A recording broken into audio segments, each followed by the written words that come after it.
Gozaimasu, bonjour et bienvenue sur cette vidéo qui traitera des voleurs et des vols au Japon. Je voulais faire quelque chose de vraiment différent par rapport au crime en général. Il y a longtemps avec Tev on avait fait une expérience pour savoir si les Japonais étaient enclins à voler. On avait mis en place quelques expériences sociales pour voir la réaction des Japonais. Et voici quelques extraits choisis.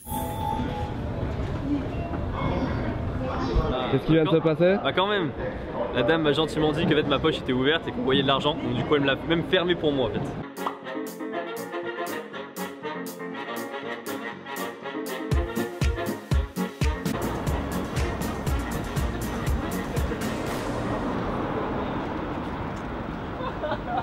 Oui, ça devient la police.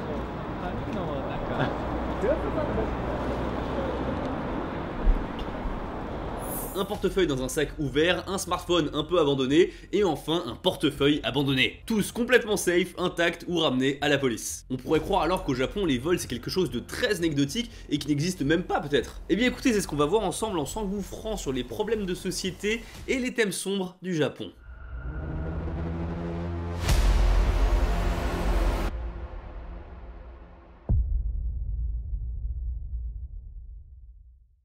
Quand on regarde sur le site Numbeo la criminalité au Japon, tout est très bas. Les inquiétudes quant au vol sont très basses aussi, et pourtant, ça existe. Et je veux dire par là que ça existe aussi dans l'esprit des Japonais. Ma mère, qui n'est même pas au Japon, elle m'a mis au courant de certaines choses. Elle m'a parlé récemment de voleurs de voitures ultra ingénieux. En fait, aujourd'hui, les voitures sont toutes équipées d'un ordinateur. Donc les voleurs prennent un ordi pour hacker l'ordi de la voiture. Ça leur prend un peu plus de 10 minutes, mais ils peuvent ouvrir la porte et démarrer la voiture sans jamais forcer le véhicule. Et aussi sans avoir les clés. Et dans ce genre de cas, c'est super compliqué de retrouver la personne. Ah, c'est seulement il y avait quelque chose qui pouvait empêcher les hackers de hacker, voilà!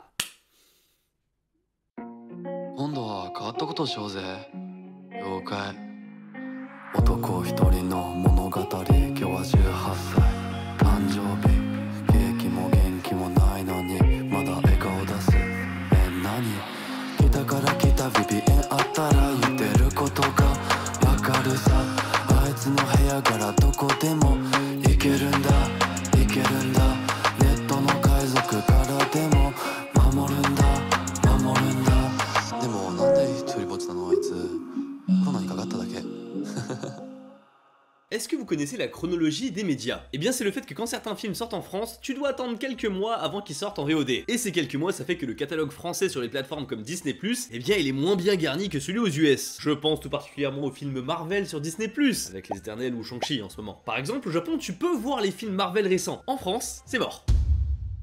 Et non, ce n'est pas mort parce que grâce à NordVPN, vous pouvez contourner la géolocalisation et donc vous mettre par exemple aux US, au Japon, où vous voulez, pour avoir accès au catalogue complet de ces plateformes. Avec NordVPN, tu peux aussi avoir jusqu'à 6 appareils connectés. En ce moment, c'est les soldes d'hiver, donc l'offre, c'est un abonnement de 2 ans plus 1 mois gratuit pour 3,15€ par mois. Et bien sûr, si vous n'êtes pas convaincu, il y a 30 jours satisfaits ou remboursés avec le lien dans la description. Mais de manière générale, les gros voleurs au Japon, ils sont traqués, même très bien traqués. C'est pas correct ce que je veux dire, mais au Japon, il y a une telle sécurité que les policiers, ils se font un peu chier. Donc dès qu'il y a un peu d'action,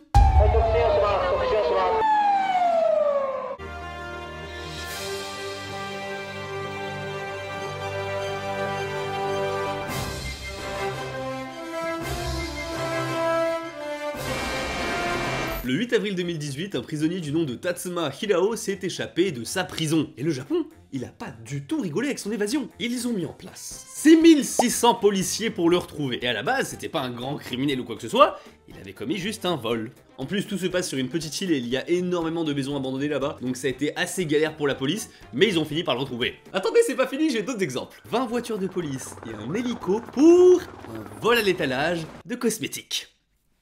Oui, ça se passe dans la préfecture de Gifu et c'est une course-poursuite folle, ça grille les feux rouges, ça prend l'autoroute à contresens vraiment, et ils l'ont pas chopé parce qu'il a changé de préfecture. Après, je l'ai déjà dit dans ma vidéo sur la délinquance au Japon, mais la majorité, la grande majorité des vols qui sont recensés au Japon, ce sont simplement des petits vols à l'étalage. Et pour endiguer ce phénomène, le Japon ne manque pas d'imagination. La nouveauté maintenant, c'est que dans les caméras de surveillance, il y a une intelligence artificielle pour détecter si oui ou non tu as le comportement d'un voleur. Ils interprètent voilà les mouvements que tu peux avoir dans le magasin et se disent attendez mais lui il est très suspicieux. Et du coup le logiciel va de lui-même dire cette personne là. Bon par contre dans les faits le logiciel il déconne pas mal parce qu'il y a des clients tout simplement qui hésitent, ça arrive d'hésiter et de reposer un produit et le logiciel il comprend pas et du coup il considère que toutes ces personnes là ce sont des voleurs. Donc c'est pas parfait mais disons donc c'est un début. Mais si vous posez des questions sur le profil type des personnes qui volent à l'étalage, vous le savez, au Japon, ce sont les personnes âgées. Ce sont des personnes qui veulent rompre avec la solitude et le phénomène est très inquiétant. La majorité de ces délinquants récidivent. Ils se font choper et vont en prison. Mais en fait, aller en prison, c'est leur objectif. Là-bas, ils seront accompagnés, ils auront de quoi manger et ils auront des pairs à leur côté. Et ouais, manger, on n'est vraiment pas sur des vols d'iPhone là. Le vol de matières premières comme de la nourriture tout simplement commence à se multiplier et pas que dans les villes, à la campagne aussi. これは名古屋市北区の畑に設置した防犯カメラが映した野菜畑の映像です。そして辺りがすっかり暗くなった今月11日の午後11時過ぎ。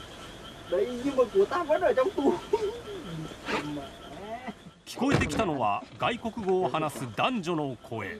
すると人影が現れ、おもむろに丸い大きな物体を両手で頭上に持ち上げ、前方に投げました。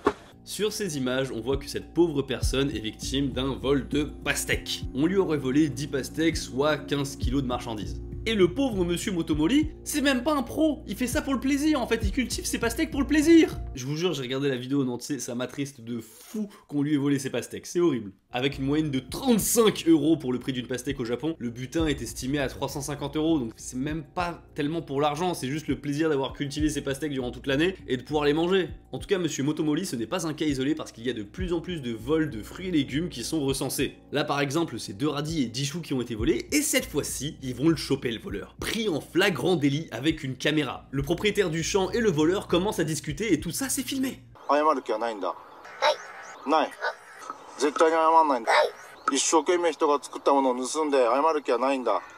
Attendez, cet échange, il est lunaire. Tu sais que c'est mal ce que tu fais. Ouais. Tu veux pas t'excuser pour ça. Non. Tu es sûr. Ouais.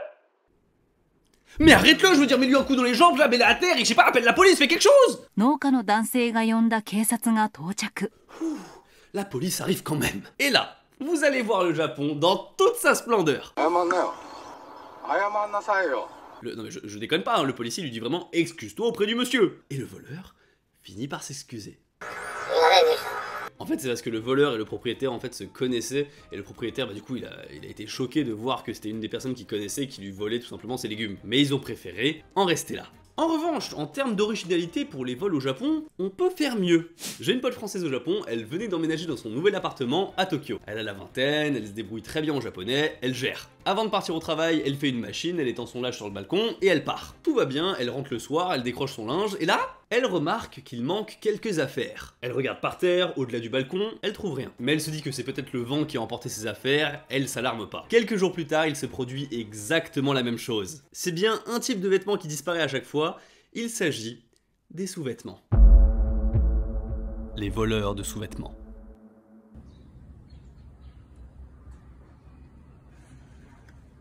Ouais. Ça y est, on rentre dans le vif du sujet. Oui, mesdames et messieurs, ce cliché est bien réel. Les voleurs de sous-vêtements au Japon, ça existe. Et vous savez, j'aime pas dépeindre le Japon plus bizarre ou étrange qu'il ne l'est déjà. C'est pour ça que je vous dis parfois que certaines idées reçues qu'on a, comme les cafés à câlins, les cosplays partout dans la rue, les oreillers en forme de cuisses de femme, c'est des choses what the fuck Japan, c'est des cas très isolés. Tout ce que vous voyez un petit peu farfelu comme ça, c'est loin d'être une norme. Mais, dans le cas des voleurs de sous-vêtements au Japon,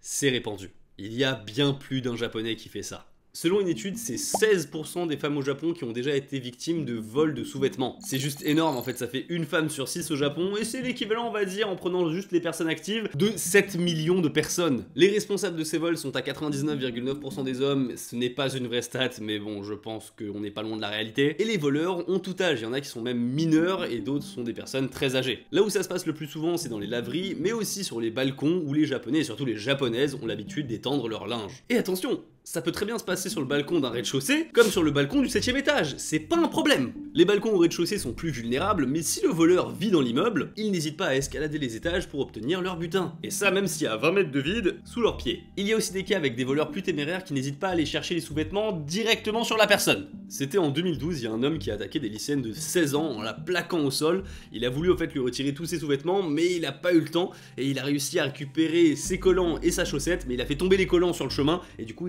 son butin c'était une chaussette. Waouh! Bref, pourquoi des Japonais volent-ils des culottes et des sous-vêtements? La réponse, comme on peut s'y attendre, c'est pour les mâcher, les renifler, s'en servir comme matériel de... On peut clairement parler de fétichisme ici. Et pour tout vous dire, il y a des Japonais qui ont essayé de savoir pourquoi des personnes, enfin beaucoup de Japonais finalement, avaient ce fétichisme là. C'est une étude très sérieuse, voilà, ça se passe à Oita. Ils ont analysé en fait une personne qui était du coup un voleur de culottes, qui avait 24 ans, et qui avait commencé à voler des culottes quand même à l'âge de 11 ans, et ils ont remarqué que chez lui, il y avait certaines zones de son cerveau qui étaient mal irriguées. En gros, le sang n'affluait pas correctement partout dans le cerveau. Alors attention, je suis d'accord pour dire que chacun peut avoir le fétiche qu'il veut du moment qu'il y a le consentement de la personne et que c'est pas illégal. Sauf que bon, dès qu'il y a du vol dans l'équation, forcément, il n'y a pas de consentement. Et c'est illégal. Mais d'après les témoignages, c'est compliqué pour ces personnes de se retenir parce qu'il y a un effet en fait de collectionnite. Attrapez-les toutes les culottes! En effet, les voleurs s'attaquent rarement à qu'une seule personne. Ici, on est dans un reportage sur un voleur de culottes qui sévit dans cet immeuble de la préfecture de Shizuoka. On comprend que le voleur sévit entre 7h et 8h du matin. Ils expliquent qu'ils n'ont pas réussi à le choper parce qu'il s'est enfui, mais ils ont quand même prévenu le commissariat. Et ça n'a rien à voir, hein, mais le montage de ce reportage par moments, ça rend les choses mais tellement plus dramatiques. 大阪のとあるマンションに下着泥棒が出没。狙われた部屋はなんと4階だった。これが実際の映像。4階ベランダに現れた犯人は一体どこからやってきたのか。この後恐怖の犯行手口が明らかになる。 Wow, je m'attendais pas à ce que ça devienne violent à ce point-là. Bref, si on en est à faire des reportages investigation sur ce genre de choses, ça vous prouve à quel point le vol de culottes, eh bien au Japon, c'est un problème de société. C'est un fléau tellement commun que lorsque ma pote qui s'est fait voler voilà ses sous-vêtements, lorsqu'elle a appelé sa proprio pour savoir si c'était déjà quelque chose de recensé dans l'immeuble, eh bien la propriétaire lui a dit que c'était de sa faute parce qu'elle avait mis des sous-vêtements à la vue de tout le monde. What? Bon, rassurez-vous quand même, c'est un sujet qui est pris très au sérieux par les autorités, parce que c'est angoissant, c'est désagréable et ça nuit fortement à la tranquillité du voisinage. Et comme au Japon 75,9% des voleurs sont retrouvés, eh bien parfois la police met la main sur les trésors des voleurs de sous-vêtements. Alors dit comme ça, tu t'attends à quelques culottes, une dizaine tout au plus? 逮捕された岡崎市の自称アルバイト平岩秀明容疑者47歳は今月1日 岡崎市内の住宅でベランダにあった25歳の On dirait véritablement un marché aux puces. Là, ce que je vous ai montré, c'est un butin de 200 sous-vêtements environ. C'est énorme, mais on peut aller beaucoup plus loin. Avec, par exemple, cette photo. Une affaire de 5000 sous-vêtements avec des collants, des jupes, des soutiens-gorge, des culottes, de tout, c'est effrayant. T'imagines que même à raison de 1 dessous volé par jour, on a besoin de 13 ans pour avoir une collection comme ça. Mais c'est quoi? C'est pas possible, j'ai une bande organisée. Il faut condamner voilà ces personnes qui volent autant de sous-vêtements. Et la sanction au Japon, elle est pas commune. C'est pas la même pour les vols classiques en fait. Les vols de sous-vêtements au Japon, c'est 10 ans ferme d'emprisonnement avec une amende de 4000 € quand même. Ça rigole clairement pas. Pour le coup, la justice japonaise là, elle a décidé de dire non. Mais pourtant, vous vous en doutez, certains voleurs continuent quand même. Et en fait, les personnes qui continuent, ce sont des personnes qui n'ont pas vraiment ce fétichisme. C'est plus rare, mais certains voleurs ont développé un business. La vente.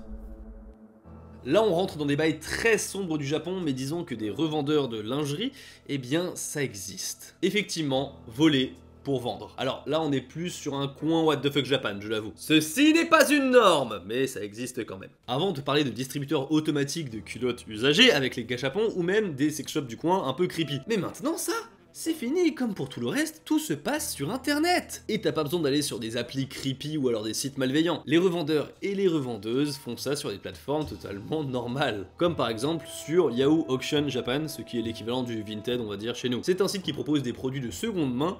Sauf qu'en regardant les photos, tu vois que c'est un petit peu étrange. On n'est pas là pour te vendre un produit bien propre, bien lissé, c'est tout le contraire. Ils mettent des photos où le produit a l'air le plus crade possible, et c'est l'objectif, je vous le rappelle. Il y a aussi un maximum d'infos sur la personne qui a porté ces sous-vêtements, donc âge, nom, fonction, voilà je veux dire parfois c'est une infirmière, ça peut, voilà, bref. D'ailleurs comme je vous le disais, il y a des vendeurs mais aussi des vendeuses. Il y a des femmes qui vendent elles-mêmes leurs sous-vêtements pour se faire un peu d'argent sale. Oui, pardon. Alors bien sûr, ce marché un petit peu parallèle, c'est totalement interdit par la plateforme, mais c'est dur à déceler. Les voleurs, ils se font tous passer pour des vendeuses, et ces personnes, en fait, ils ont tout un code, tout un univers qui permettent avec des mots-clés de savoir si on parle bien de cette chose-là ou pas. Un des mots les plus utilisés pour se référer à ça, c'est le mot tince. Et à la base, un tince, c'est ça. When a tansu drawer has two handles, it's always best to pull and push with the two handles. C'est juste un meuble japonais, et les vendeurs mettent ce mot dans la description de produit en disant mes dessous qui viennent de mon tansu. Et pourquoi ce mot en particulier permet de savoir aux japonais qu'il s'agit de marchandises usagées? Eh bien j'ai une petite théorie. Culotte en japonais se dit pantsu, et le mot utilisé c'est tsukau. Du coup culotte utilisée se dit tsukatta pantsu. Et en contractant fort, ça devient tansu. Et à partir de tansu, si tu prends le mot le plus proche en fait qui existe en japonais, tu te retrouves avec tansu. Bref, c'est ma théorie pour savoir pourquoi ils utilisent ce mot en particulier sur les offres de dessous. Et là, vous voyez des prix autour d'une dizaine d'euros. Donc c'est pas fou. Mais le site Vice a fait une interview en fait d'une personne qui avait ce fétiche et lui a posé la question combien tu serais prêt à mettre pour une culotte? Alors c'est un anglais qui répond, mais on peut s'imaginer que le marché de la culotte voilà est international. Et il a dit que pour des spéciales, il est prêt à mettre 850 euros. La personne répond à pas mal de questions de la journaliste, mais disons qu'il y a des pratiques qui sont peu communes. Hey, les voleurs de sous-vêtements, c'est un véritable fléau au Japon et c'est un problème vraiment pris très au sérieux. Mais maintenant, les voleurs font partie des rouages de l'industrie du sexe au Japon. Et comme vous pouvez l'imaginer, on ne stoppe pas une machine aussi grosse si facilement. Je vous propose maintenant de continuer avec 4 vols atypiques au Japon et franchement, je pense qu'ils vont vous plaire. Ninja. Alors lui, il a le profil type d'un voleur au Japon. Donc c'est une personne âgée. C'est un monsieur de 74 ans et là où il est plus original, c'est qu'il se déguise en ninja. Complètement vêtu de noir, avec les chaussures qui vont avec, tout ce qu'il faut. Parfois la police a tenté de le capturer pour le prendre en flagrant délit, mais vainement le mec il se faufile entre les maisons, il marche sur les murs, il connaît les raccourcis, il fait le Naruto Run, il crache des boules de feu. Bref, le gars il se déguise en ninja, mais c'est véritablement un ninja. Et on rigole, mais le mec ça fait quand même 8 ans qu'il est cherché par la police. Pendant 8 ans il a multiplié les cambriolages dans la ville de Osaka et attention, tenez-vous bien, son butin est estimé à 30 millions de yens, soit quand même 220 000 euros. Il est trop chaud, il semble absolument imprenable, mais en 2017, coup de théâtre. Le voleur oublie de remonter son cache-cou devant une caméra de surveillance et bam, on finit par l'identifier. Quand on l'a arrêté, il a dit en fait qu'il détestait travailler et qu'il trouvait ça plus rapide et simple de voler. Et il a rajouté, si j'avais été plus jeune, je n'aurais pas été attrapé, je vais décrocher maintenant, à 74 ans, je suis assez vieux.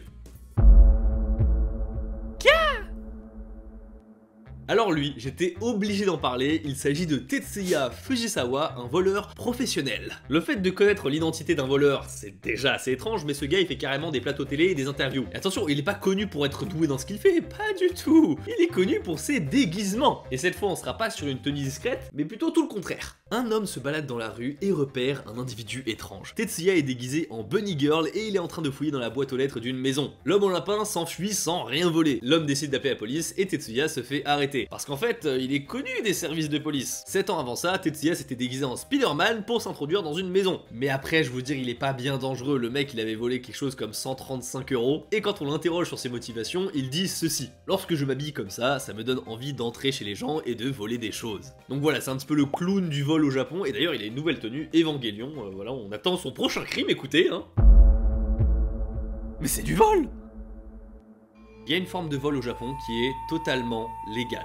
Ok, j'arrête ce ton sérieux, je peux parler des UFO catchers. Je force un peu le trait, mais les UFO catchers, voilà, si t'es un expert comme Mitsugi, vraiment là tu rafles tous les lots, mais si t'es comme moi, juste c'est du vol. Après, le principe de ces machines, c'est plus en fait de la probabilité que de la technique en fait. La pince, elle sert vraiment qu'une fois sur X, et ce nombre X, ce sont les vendeurs qui le définissent en prenant en compte aussi le nombre de coups qu'il faut pour faire tomber le lot. Ok, j'arrête les maths, mais ce que vous devez retenir, c'est que tout est truqué. Il faut que les gens galèrent à obtenir le lot, mais pas que ça soit impossible non plus, sinon eh bien les clients ils reviennent plus jamais. Mais quand même, il y a des experts qui arrivent généralement le soir et qui raflent un peu tout dans les salles. Et je vais vous parler de l'histoire d'un de ces experts. Ogatoon, c'est un expert en UFO catcher et il va se heurter sur une machine qui est un peu compliquée. Ça fait un moment qu'il est dessus et ça coince, donc il demande au staff un peu d'aide. Parce que oui, au Japon, si vous galérez trop, vous avez totalement le droit, et c'est même recommandé en fait, d'aller demander de l'aide à un staff qui va vous replacer l'objet comme il faut, qui va peut-être vous aider, voilà, mais vraiment, c'est fait pour. Donc Ogatoon demande à ce que le lot soit bien placé, parce qu'il dit que là, dans cette position, c'est impossible en fait. Et le gérant, il lui dit que tout est ok, il n'y a pas de raison de bouger le lot. Ogatoon, il est un peu saoulé, il s'est dit bon d'accord, et il reprend, et ça passe toujours pas. Donc il demande au gérant de réussir en fait à faire tomber le lot pour prouver que c'est possible avec cette position. Le gérant il arrive, il commence à tester un petit peu, et il y arrive pas. Au bout de 50 essais, il y arrive toujours pas. Tu vois bien que c'est pas possible, déplace le lot, fais quelque chose. Et non, le gérant il va être têtu, il va dire non, je sais que c'est possible, on peut y arriver avec cette config. Là Ogatoon il est trop saoulé, il en a ras le bol, la situation est recommencée, ce que je veux dire là on est dans un UFO catcher voiture, il y a quelqu'un qui n'arrive pas à voir son lot, donc du coup il appelle la police arrive, on leur explique la situation, et le gérant, il va essayer devant la police 300 fois. Je sais pas si vous vous rendez compte, 300 essais, ce que c'est. Même si l'essai, on va dire, était à 100 yens, ça fait quand même 228 € de lâcher comme ça. Donc le gérant, il essaye, il réessaye, il fait ce qu'il peut, 300... Bref, ça prend un temps fou, j'imagine qu'ils sont restés des heures comme ça. Et la police, elle est restée des heures comme ça à regarder le mec en train de jouer. Et le gérant, finalement, il craque complètement et il dit « Ah, c'est bon, ouais, saoulé ». Il finit par déplacer la boîte parce que voilà, il y arrive pas. Et là, Ogatoon, dans quelques essais, il y arrive. Mais l'histoire ne s'arrête pas là. C'est que Ogatoon, en fait, il a raconté cette histoire sur Twitter. Et le truc a totalement buzzé. Plus de 100 000 likes et ça a soulevé beaucoup d'inquiétudes chez les joueurs. Et Sega, qui est le propriétaire de ces machines, a carrément dû réagir face à la polémique. Ils ont expliqué que les gens ont le droit de demander de l'aide et tout, que c'est normal et que après faut pas non plus s'attendre à ce que ça soit toujours facile. Ils étaient obligés de répondre de toute façon parce que vous imaginez si les Japonais du jour au lendemain ils commencent à boycotter toutes les salles Sega, c'est la mort pour eux. Du coup ils ont rassuré tout le monde et l'incident c'est clos. Une petite aide. Vous savez, même si la police japonaise, au moindre vol, elle déclenche toute une opération militaire avec des milliers d'hommes déployés, eh bien, un petit peu d'aide parfois, ce n'est pas de refus. C'est ce qui s'est passé le 23 mai 2017 dans la préfecture de Tochigi. 3 jeunes qui ont la vingtaine s'attaquent une japonaise de 75 ans dans sa maison. Elle est assez fortunée et les malfaiteurs parviennent à dérober l'équivalent de 50 000 €. Eh quand même, hein, là on avait des bijoux. Les forces spéciales de police vont mettre la main sur ces voleurs dans une voiture dans la ville de Nikko, mais les cambrioleurs prennent la fuite et c'est le début d'une course-poursuite. Ah, les policiers japonais ils sont contents, enfin un peu d'action, ils hésitent pas. Direct, les 3 étoiles dans GTA ont fait déplacer un hélico. Il y a donc un hélico qui les poursuit et les cambrioleurs pas cons, ils vont aller dans un tunnel. Une fois dans le tunnel, ils abandonnent leur voiture et courent dans une forêt. Ils courent et au moment où ils pensent avoir semé la police, là, devant eux, un ours. Et là on n'est pas dans Zelda Breath of the Wild, quand tu te retrouves avec un ours de 300 kg devant toi, fais pas le fier. Ils courent dans la direction opposée et une vingtaine de policiers les chopent. 6 ans de prison pour vol aggravé et violence. Merci Kuma. Conclusion. La majorité des vols au Japon sont des vols à l'étalage commis par des personnes âgées. Le second vol le plus commun ou tout du moins le plus connu au Japon, c'est le vol de sous-vêtements. J'ai vraiment découvert tout un délire autour de ça et c'est vraiment pas rassurant pour les femmes au Japon. D'ailleurs, vous voyez le reportage sur les vols de culottes que j'ai montré un petit peu, et bien je vais faire une réaction voilà complète à cette vidéo sur Twitch. Ce sera dimanche à 20 h, donc voilà, si jamais vous êtes intéressé, on se retrouve là-bas. Sur ce, merci beaucoup d'avoir regardé cette vidéo, n'hésitez pas à lâcher un pouce bleu et à vous abonner. Moi je vous dis à la prochaine, tchuss.